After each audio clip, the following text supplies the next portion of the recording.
What if it rained food? What if Earth was a cube? What if we had 9 lives? What if bits could fly? It's absurd.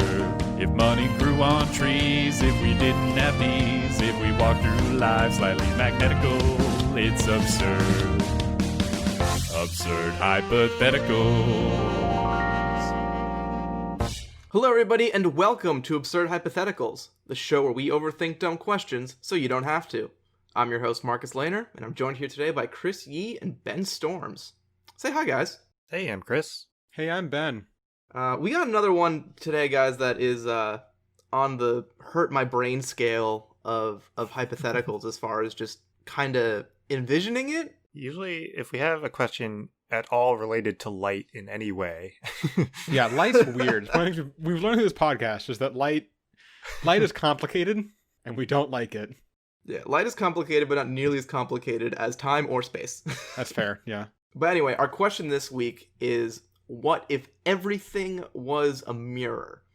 So when we say everything's a mirror, we're not saying everything's literally made of like glass mirror material, but everything is as reflective as a mirror is. Yeah, so everything's got like it keeps its physical properties. So like a pillow will still feel like a pillow, but it'll be reflective. Yeah, if we did it the other way, so many cans of worms are opened that we just did not want to deal with it. So everything is just very imagine reflective. Instead of cans of worms, we open cans of paint that sprayed on mirror onto everything. Right, and all that paint was also reflective. It's not good. And then we're also saying that liquid stays the same, it's not reflective, and Yes. gas is still the same. So like it's only solids that are reflective like a mirror.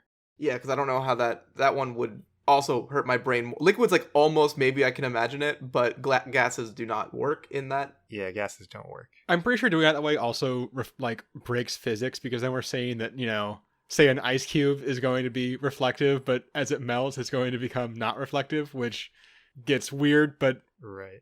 I mean, the solid part of the ice could be reflective, and then once it melts, it becomes not reflective. I don't Still know. breaks physics, doesn't matter. Anyway. Guys, I already have the answer. Don't confuse me anymore. My head just stopped hurting. Ben, I'm picking you. You can continue confusing me. What did you do? Sure. So my goal was mostly just figuring out what the hell is it going to look like, because obviously it's going to be weird.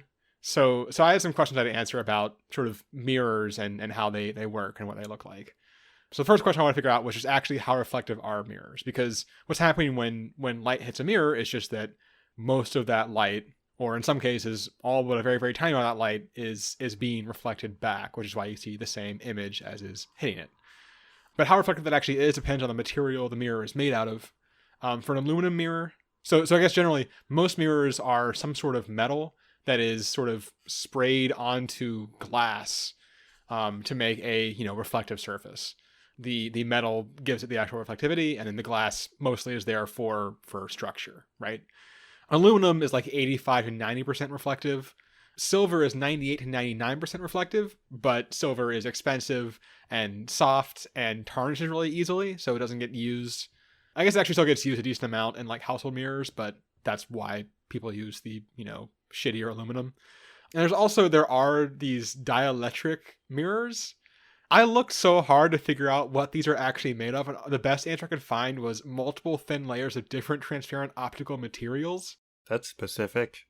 Yeah, I honestly, I think they're all like, it's not natural materials. It's all, very heavily, what's the word I'm looking for? Like reactive, synthesized materials, and they just spray a bunch of layers down.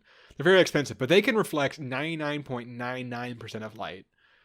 Which is kind of insane. You can make like super, super high grade mirrors using it. But there's no perfect mirror. I mean, I don't think so. I couldn't find one. It sounds like dielectric is as close as you're going to get. It's funny. I wish I knew the answer to that, because I saw it in a lot of the headlines were like, a perfect mirror. Did scientists finally discover the perfect mirror with like a question mark? And who knows if any of those led to actual articles explaining it. Probably not. I don't think it's possible, right? Like there has to be some loss in every system. So anyway, for this for the purposes of this question, I went with like 90% ish, just on the high end of like aluminum. I don't actually use that number as a specific calculation anywhere. I just thought it was the simplest one to sort of parse in my brain. So And it's what you imagine as like I'm imagining this is all bathroom mirrors. Like, Exactly. That's what I imagine. Yeah. So the next question that's going to become very relevant is, what color actually is a mirror? And it turns out it's green. Who knew? Huh? Yeah, mirrors are green. So Explain. So I got exactly Moving the reaction on. I had hoped for. So mirrors are made out of something, and as we mentioned, mirrors don't reflect perfectly. So the way that like sort of the evidence for this, there's an experiment I found this paper written on. This paper was called "Virtual Tunnels in Green Glass: The Colors of Common Mirrors," by Raymond L. Lee Jr. and Javier Hernandez Andre. Where they basically went to, in the Science Museum in Granada, Spain, they had this mirror tunnel, which is basically a pair of mirrors that are facing each other with a pair of like small holes you can look through in one of them. So you can see this, cascading reflected mirror. And they went there and took pictures and basically, looked at basically these pictures and saw that what was happening was, as the light reflected back and forth and sort of, some of the light was absorbed by the mirror and not all of it was reflected as it went on. What winds up happening is the mirror actually is best at reflecting light at the wavelengths of 495 to 570 nanometers, which is green light. And this is because of what mirrors are made of. Most of the time that glass is a soda lime silica glass substrate. And just apparently that gives a green hue to it. So on like a single reflection, you'll never be able to tell because so much of the light is reflected that's going to ride that underlying color of the mirror. But once it's bounced off that many times, eventually that color of the mirror comes through and everything starts to take on that green hue. It's funny. I was going to call you out and be like, it doesn't mean it's green, but it just means it reflects green the best. And then I realized that means all it's green. colors work. Haha. That's color. That's why things are the color they are, is because they reflect that exactly. color of light best. It took me so long to I had to read it a few times and be like, oh yeah, that does make sense. Okay. So eventually, in this world where everything is reflecting, this is where we get to the question of what the hell does this actually look like? For sanity's sake, let's talk about during the day. So what's going to happen is as the light is shining down from the sun, it's going to reflect off of everything. And anything that is one or two reflections away from like direct sunlight, which will admittedly be most things because everything is a mirror, anything that's there is going to basically just look like the sun. So it's going to be really hard to go outside in the day. No, don't look at the sun. Yeah. Which does get to the very fun thing that I realized pretty quickly. Cars don't exist anymore because you cannot drive one. Well, the car would be reflective, but I guess you wouldn't have a windshield because the windshield you won't be able to see. Well, the problem is that everything is going to look like the sun. You can't look anywhere. You can't like when you're driving on the highway and the sun is in front of you and it's reflecting off the road in front of you, it's that, but 80 times worse everywhere. Well, why is that specifically cars? Isn't that just walking too? Well, I mean, yeah, like specifically cars don't exist because they'll kill everyone. But yes, you kind of just can't go outside most of the time during the day without blinding yourself, I guess. When I say that, I mean like actually blocking off your eyes with something and like wandering around with your arms out. That's the only way we can actually go outside, I think, without just dying, which is cool. Actually, I only just thought about the fact that your eyes probably don't work anymore, do they? They don't. They don't. Well then. So it doesn't matter. Doesn't matter. No one can see. Or should we say Yeah, that people Everything will can look still like the see? sun, but it doesn't Are you matter. counting your eyeballs as also reflective? If your eyeballs are also reflective, then you cannot see. Should we say your eyeballs are not reflective? Sure. I don't know, Ben. What do we say? This is I your only just answer. thought of this, so this is a question. I actually thought about it before, but I knew this was your topic, so I didn't bring it up. Well, I wish you had. Well, kind of just ruined your answer. Let's pretend your eyes magically work for a minute. All right, so if your eyes magically work, what's going to happen is basically that we're going to stay inside most of the time. Getting light inside so you can see is kind of tricky, because if you have any opening to the sun, it's going to just immediately reflect off everything and everything's going to look like the sun again. The answer to this, as far as I can tell, the only way I could figure out to do it was basically have a like mirror tube that's going to bring light inside and we don't have like actual windows anymore. It's just like a box with an opening that opens into a tube with a bunch of like mirrors that reflect in different directions to just through that loss of light eventually bring in a reasonable amount of light to the room. It's not a good system, but it's a system. So just have like cleverly diffuse the light as it enters. Pretty much, yeah. And what's nice is if you want dark, you just close the little shutter at the front. Boom, done. Yay. I guess the problem is too is that you just can't have like all windows don't work either because you like anything that Exactly. light can't And go through it anymore. Light Yeah. bulbs don't work either. I was just going to get to that. Light bulbs do not work. Yeah. So you need the sun. Well, you can still... So, fireworks. Oh, yeah. Okay. Fire does work because fire is not a material. It is Or I guess you could have a light bulb without the bulb part. So, I actually thought about that, just doing like... Also, like, any sort of, halogen bulb or anything doesn't work because that requires some sort of material that allows light to pass, which we don't have. I thought about having just an incandescent bulb, so you just have like, a filament just bare. You technically can do it, but the reason you have a bulb around a filament and a light bulb is not just, it's not just to diffuse the light / prevent people from touching the very, very hot piece of wire. It also prevents the filament from oxidizing. Oh, yeah. It'll just like burn out right away, right? Yeah. So I think what would wind up happening is just like oil lamps or torches or candles, because that would actually work, because it is just fire is a reaction, not a material. So that would work. Also look cool as hell because everything is mirrors. So you got that going for you. So everything would look like the fire. It looked like you're in a room of fire. I mean, I wouldn't say it would be comforting. I'd say it would look cool. And I guess one of the things we couldn't figure out was just if you would be able to distinguish between things.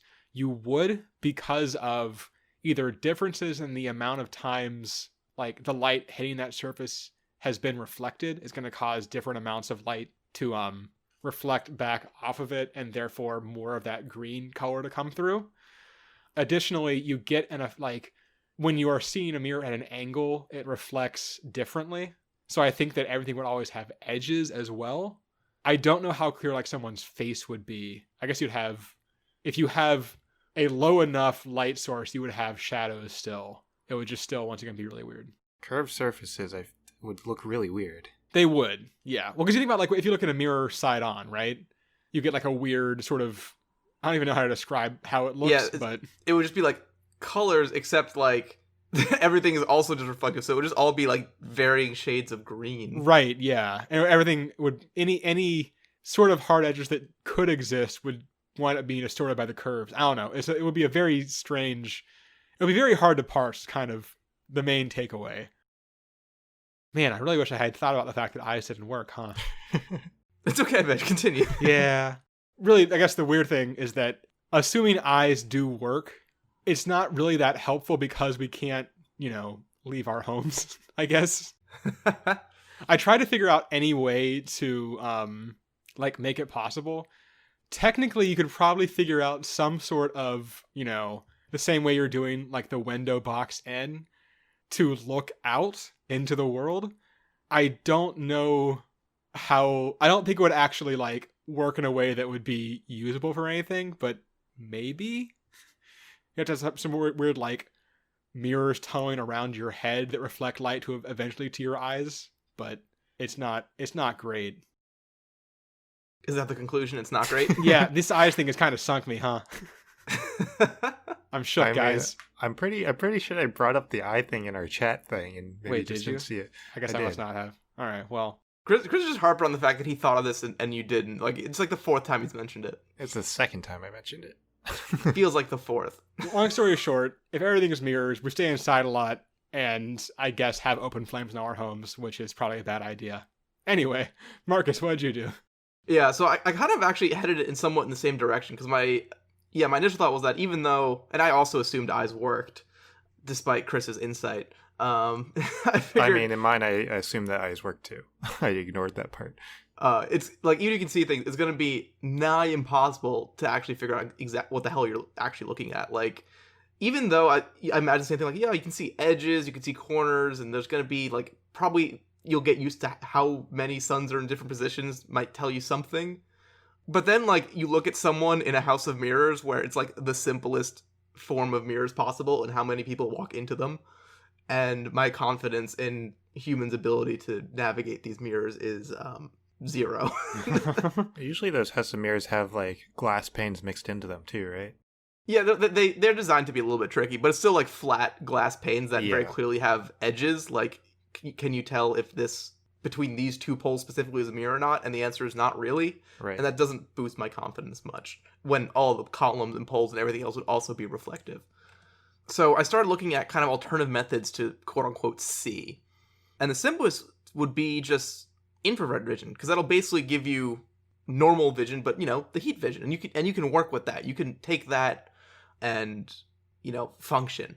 But there's a problem, because mirrors are actually also super good at reflecting infrared light, which means you're going to have exactly the same problem with all that if you're trying to look in the infrared spectrum. However, if we look at the other side of the electromagnetic spectrum, we have a little bit more luck. So as Ben mentioned, mirrors work based on having a metal coating behind glass that is good at reflecting light in the visible wavelength spectrum.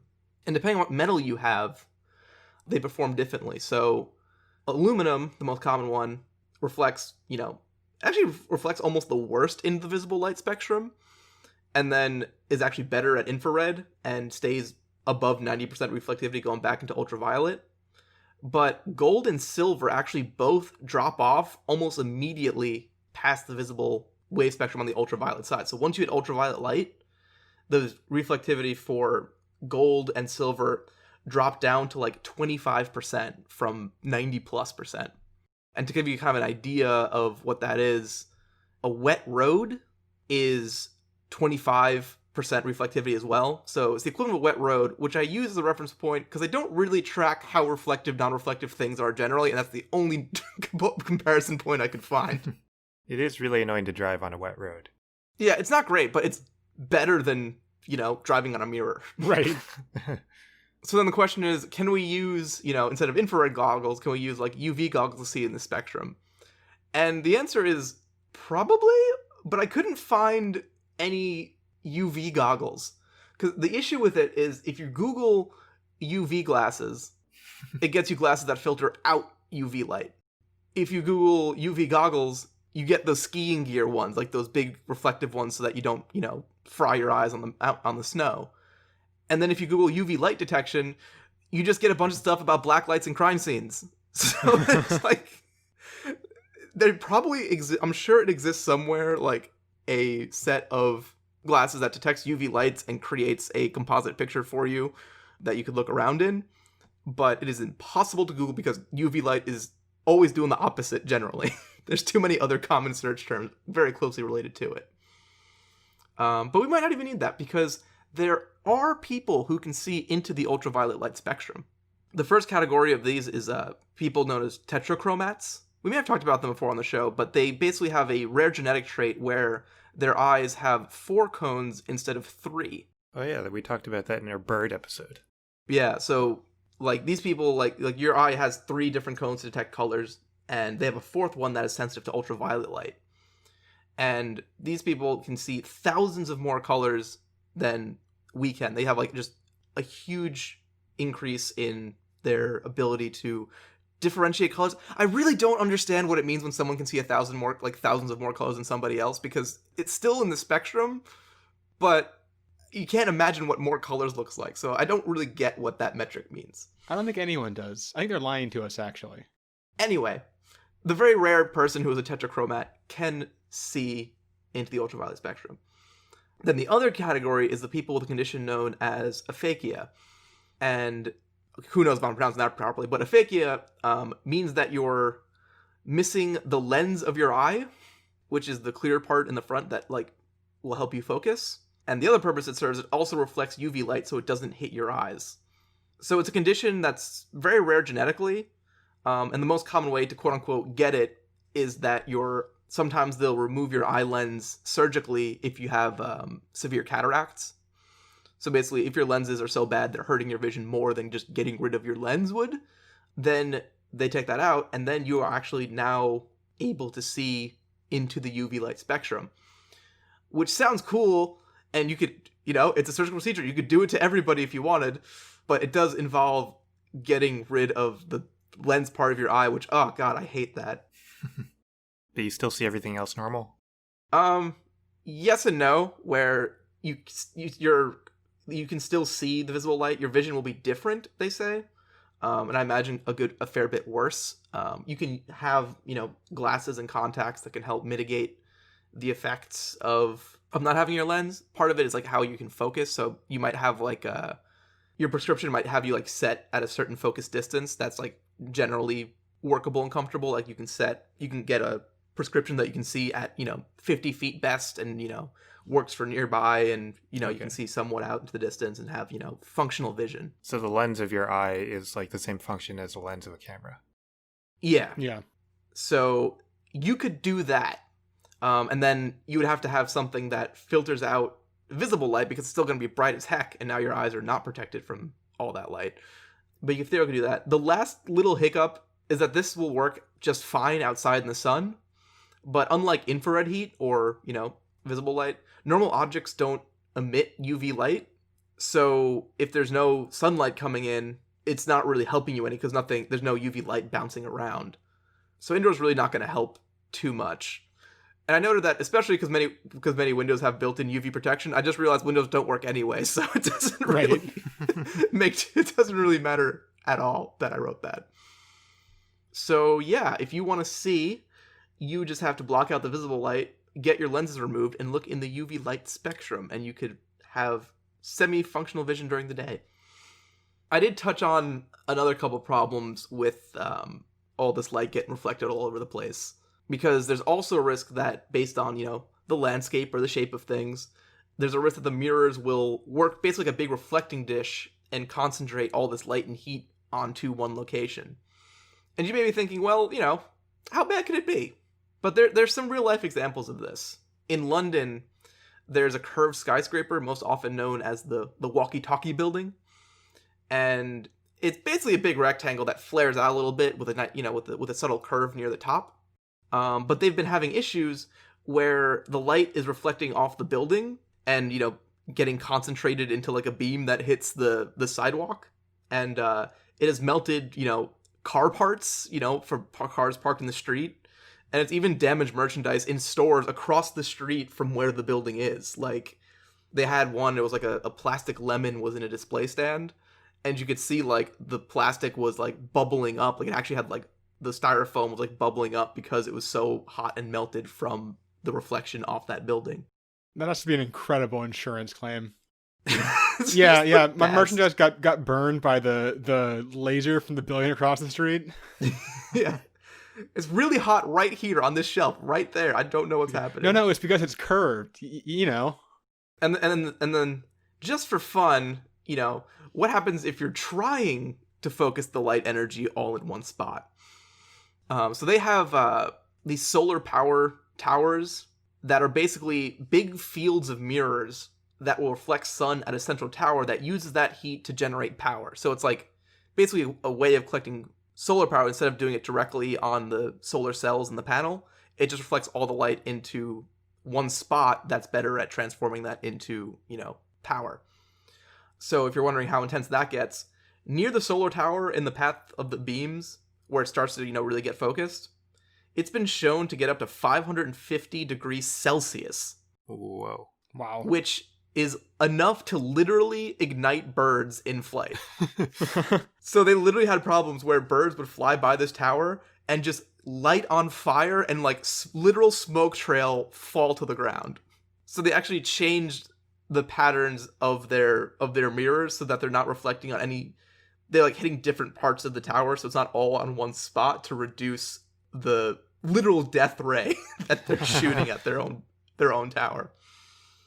So it could be bad. I don't have any math for how hot the beam gets based on things, but I imagine things like the Hoover Dam, section of the Grand Canyon where you have like some big bowls and canyons and walls and things. You could probably get some pretty nasty, heat rays going around, and they're just going to be invisible. You'll just never know when you're about to just get, fried. So that's bad. So if you're just like walking around the city, you gotta know where to not walk. Yeah, exactly. It's like back at college where with all our weird shaped buildings, they had like wind tunnels, and on windy days, you literally couldn't walk down some areas because it was just a force of wind that would block you from making progress. So that's that. And then one last problem that this reflectivity is causing. So it can fry you, but it can also do other things to you. And basically, if you look at Earth's energy budget, which basically measures how much energy comes into the Earth versus how much, goes back out into space, the vast majority of the Earth's energy at the surface comes from the sun.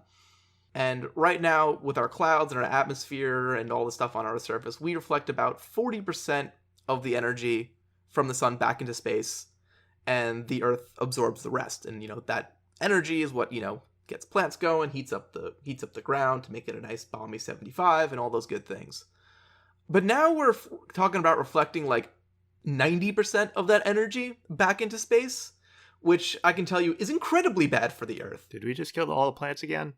Yeah, we're gonna kill all the plants. We're gonna kill all the people. Like, we're talking about cutting our energy, but we're like literally we're cutting our energy budget by like 80%. Global warming and all the problems it's gonna cause is increasing our energy budget by like 1%. So it's 80 times worse than global warming in the opposite direction. So we might want those death rays. Yeah, you're gonna want those death rays, but it's really not gonna matter. We're all just gonna freeze very, very quickly. The lucky few will burn. Chris, what did you do? That's an interesting sentence to end on. So when I heard that we were looking at mirrors, the first thing that I thought of was how when you look into a mirror, everything's backwards, everything's flipped. I was wondering why, the question came up, why does a mirror reverse left to right, but it doesn't reverse up and down? And intuitively, it makes sense that obviously it wouldn't flip up and down. But when I thought about it more, I got really confused. So I had to look it up. And so that's a common misconception. It doesn't actually get flipped from left to right. Actually, it doesn't get flipped at all. So like, if you write something on a piece of paper and then you show it to the mirror, it looks like it's flipped left to right, but that's because you flipped it horizontally when you turned it towards the mirror. If you turn it vertically towards the mirror, then it'll be flipped up and down. And what's actually happening is that it's not getting flipped on the x-axis or the y-axis. It's getting, and if you think about this more, it makes sense. It's getting flipped in the z-axis, so like out of the mirror.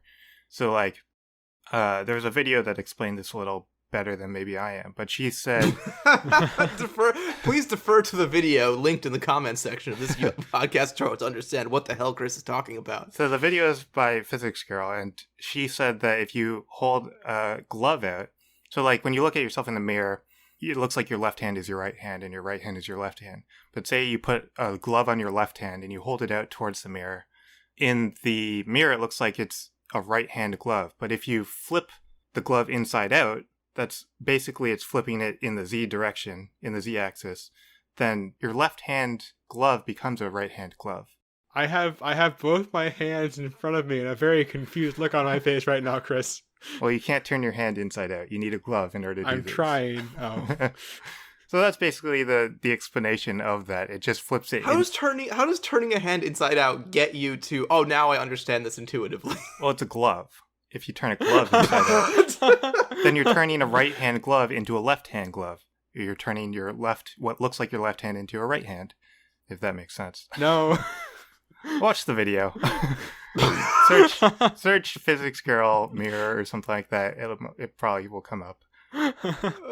So anyway, thinking about all this like flipping of stuff and like words being backwards, I started thinking about words and like how would writing work?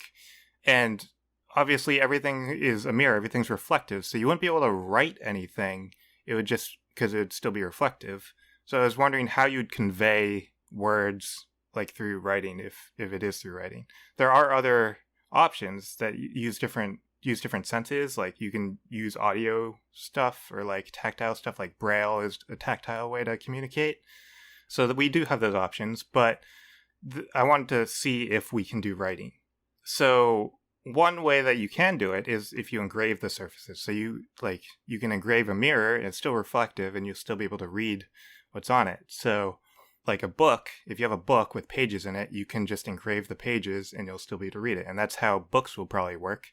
But those are just stationary words in a book. I wanted to see like what it would be like if you want to create something that's moving, like on a phone screen or a television screen. I want a moving image. You can't just engrave it then.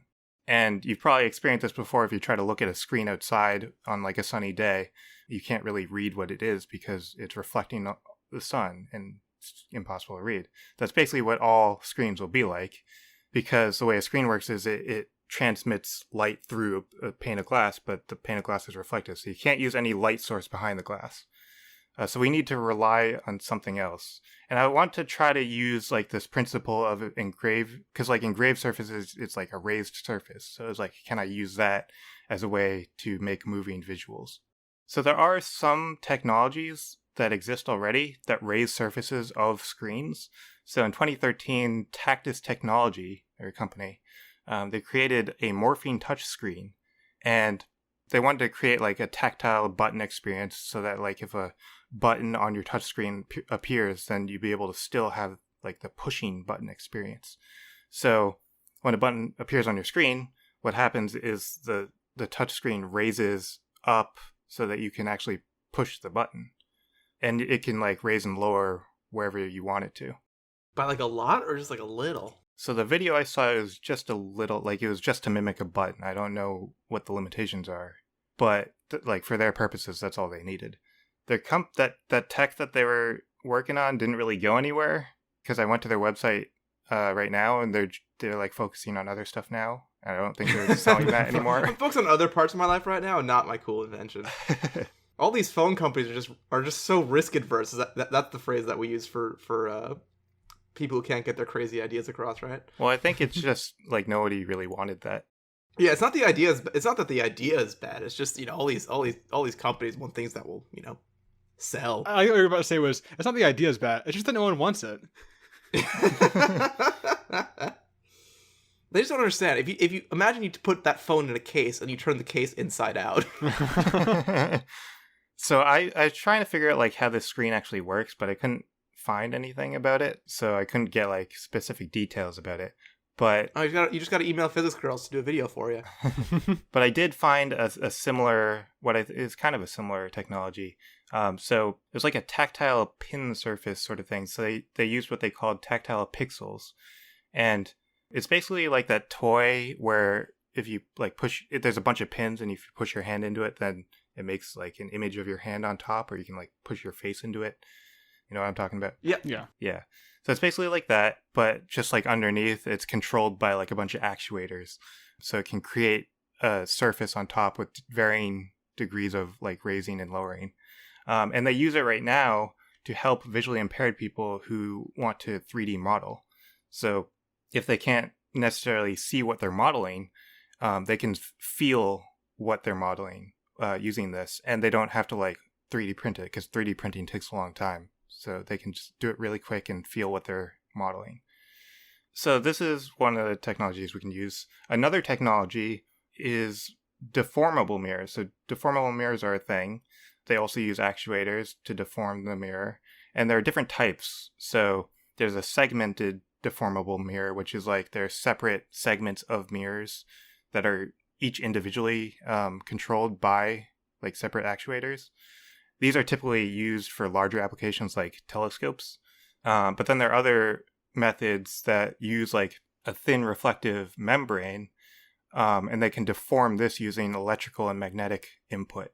So that's like smaller, fine-tuned things.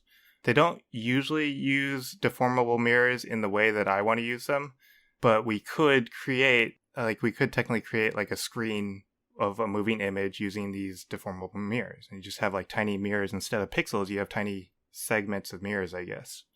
So this is one way to create moving images, but it's still only like a topographic version of an image. We don't have any colors.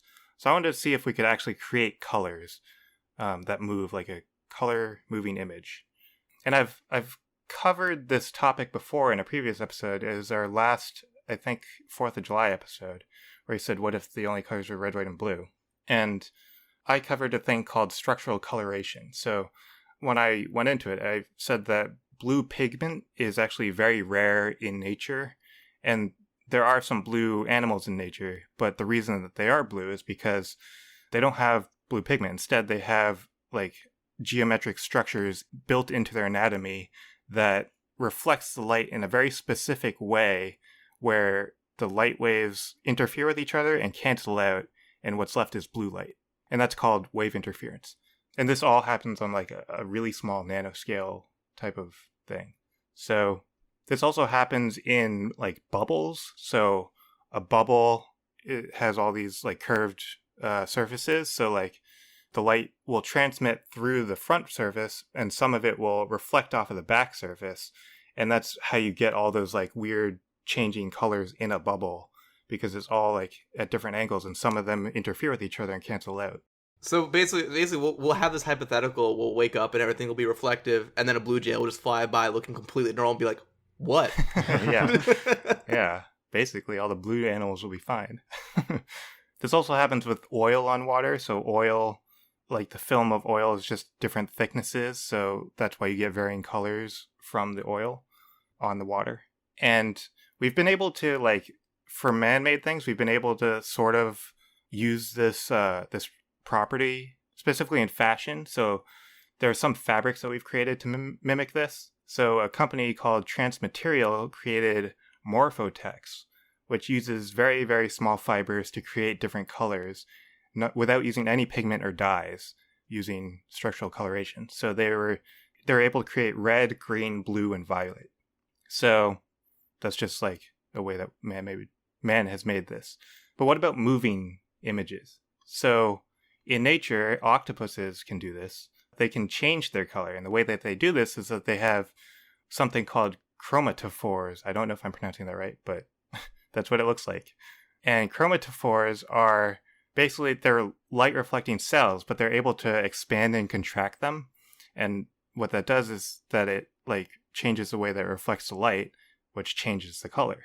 So theoretically, we could try to do what the octopus is doing. We have all the technology with actuators and like small mirrors and stuff. We could theoretically, I couldn't find any real world examples of this because we haven't tried to create TV screens out of mirrors before, because why would we? Right. But theoretically, you could create actuator controlled nano mirrors to interfere the light in very specific ways to create colors, to create movies. and it doesn't use any like pigments or dyes. It's purely based on the geometry of the thing. So it doesn't matter that it's mirrors. I mean, we will be dead because we'll be frozen apparently from Marcus's thing, but we'll be able to watch Netflix before we die, which is good. Hey, that's all I want to do in life is watch Netflix and die. That's depressing. You're depressing. I hope the heat ray gets you. Oh, I'll be one of the lucky ones to burn. Well, I guess now that we're wishing each other death, maybe it's time to take a break and come back with our Would You Rather question. Chris. Yep. I hope you die. Also, would you rather have a magic button to change every red light green, or have a car that recycles its own fuel? Just to be clear, should that be any red light green? Because that's a lot more useful than one that turns every red light green. Yeah, let's say I think the spirit is any red light green. Okay, cool. Wanted to clear that one up. So you never have to stop at a red light. Unless you want to. Unless you want to. Just my gut reaction is that the fuel thing will be way more useful. Like, I guess the red light thing saves me time, but I save a lot of money on the fuel thing. You know, time is money, though. I save a lot of fuel. I don't really save a lot of time. You technically do save time. I guess it depends on where you drive, right? Because if you spend a lot of time on the highway... Yeah, that's also it, too. If you drive, cross country on highways, there's not too many red lights screwing you over. But, like, what's the percentage... Like, if you're going through an intersection, what's the % chance that you'll be stopped at a red light? Well, it really depends on the intersection. Yeah, I guess so. I'd like to say 50-50, but that's not really how it goes. It's actually probably like 20% that you hit a red light. Yeah, so that other 80%, you're fine. So the button, I mean, it's nice, but 80% of the time you're fine. So I did a lot of driving through Boston because I used to live in Jamaica Plain. So all the locals are like, oh my God, Jamaica Plain. And everyone else is like, who cares? So I'll say my drive to work was 7 miles. And it took about an hour, sometimes more. And a lot of that was spent on, city streets with lots of red and green lights. And if they were always green, then probably cut my commute in half. Yeah, I guess it is different for rush hour in the city. Well, rush hour is also weird because there's going to still be bottlenecks places, so you won't just be constantly driving still. Right, and there's also still traffic on the highway. Right. Well, the thing is, you could also just, like, you know, give yourself the green wave to get home and make sure it leads you enough that everyone in front of you is going. You'd probably figure it out how to do it. You are screwing other people over in that option. You are. Pretty heavily. That's just people in Boston. I'm sure that who figures out the traffic in Boston anyway? You're not screwing anyone over with the gas thing. The gas company. Yeah, think about them. They only lose one customer. What about their bottom line? They're not Chris? going to notice. It's just one customer. It's true. Yeah, but that all the fuel you buy pays part of someone's salary. They might have to fire Gina in accounting if you don't buy gas. That seems unlikely, but With all the people that you're making late to work, you might get like 100 people fired because they were late because they were stuck at a red light for like an hour. Fine, fair, but also, God, I hate red lights. I hate being stuck at them. Is there a downside to this gas thing other than getting one person fired? I don't think so. No, I don't think, like, if your car just has effectively infinite fuel, that's just very good. I guess, do I spend more time the one time every few weeks I stop at a gas station for a minute or two, or on red lights? It's on red lights. I waste more time at red lights. Yeah, I mean, you definitely waste more time with the red light thing. That actually kind of sways me towards wanting the red light button, because gas isn't super cheap. It's also not, for the amount of driving I do, is not super expensive in that I'm not budgeting for my gas. Like, I don't think I would, like, my life would change getting those, you know, I drive a sedan, so, you know, like the $25 I would get back from filling up, like, once a month maybe. And then just having the power to go through all the red lights. And the thing is, too, if you're worried about ruining traffic and you can just choose not to use your button unless you're just like, until you feel that frustrated. I think if I had the button, I would rarely use it, but love that I could. I'd love having the option. I think you would use it. Oh, absolutely. Have you seen the intersection outside my place? There's like you can hit 2 red lights in the same intersection. I mean, I guess if we're going off of our personal situations, I don't have a car. So the gas thing is kind of useless to me, and the red light thing would sort of be useful to me because I could make walk signals happen. There you go. That's actually a very good point that I hadn't thought about. I was about to talk about how much not having to buy gas would save me, and then you brought that up, and now I'm conflicted. I mean, I think if I had a car, I would go with the gas thing. But since I don't have a car, I would go with the red light thing. So I guess for some context on like gas savings, personally, I had to get gas, you know, back when I drove to work because there wasn't a pandemic. I had to get gas every couple of weeks, a little more often every couple of weeks, because I had to drive like 25-ish miles to and from work. And at roughly, let's say, $25 a tank, that would save me a little over $750 a year, which is a reasonably large amount of money. Like, that's pretty good. Yeah. Yeah, it's not bad. I'm not saying it's bad to have it. I would love to have it both. I'd love to have my button and infinite gas, So how much, but you only get to pick one. How much time do you think you'd save with the red light thing? All right, so if we're saying, I mean, It's a harder calculation. See, I don't think this is just a straight cost, but like how much is my time worth versus how much is it's like Why not? the feel of it's a lot more important to me. I mean, the feeling of it is based on the actual comparison. I think if someone, okay, I'm gonna put it this way: if the hypothetical is straight up, hey, would you rather have an extra $750 a year or be able to change red lights to green lights? I would probably take the money personally. And I also don't have to stop for gas anymore, which is nice. You know, it's funny because my gut instinct was, would you rather get $750 a year or would you rather the button? I'm like, absolutely button. And then I asked myself, would I spend $750 a year for a button subscription? And the answer was a clear no. Right. Yeah, I just had that same gut reaction when you said that. Right? Like, it's... Like when you said the first option, I was like, oh yeah, you definitely would take that deal. And then you think about it, it's like, I don't think I would. It's not that helpful. yeah, $750 a year is a lot. It's a lot. For like a subscription service. Like, even That if said, it I'll was say this. $400 a year, would you do it? The button is a better party trick. And what if you could also go and do some like, is it a button? You have a magic button. You could loan out your magic button. You could make probably more than $750 a year renting out your button. You rent out your car. It's a magic button. You could rent out So you just your it's just I imagine it's just a button. you could rent out your fuel car though.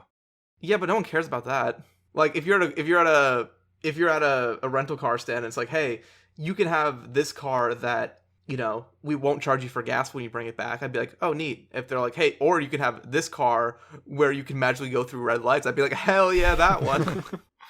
I guess that's true. It is a better party trick. I just don't think it's good enough of a party trick that I would turn down the infinite gas car. Yeah, you asked if what I paid for $400. I still don't think I would pay $400. I agree. Okay, one last wrinkle. It's only one car that recycles its gas. It's not any car you own, so you can never upgrade your car. So Car breaks, you're done. Eventually it'll Magic break. button is magic. Magic button is forever. I mean, the magic button could break. magic button could break. It's magic. It can't break.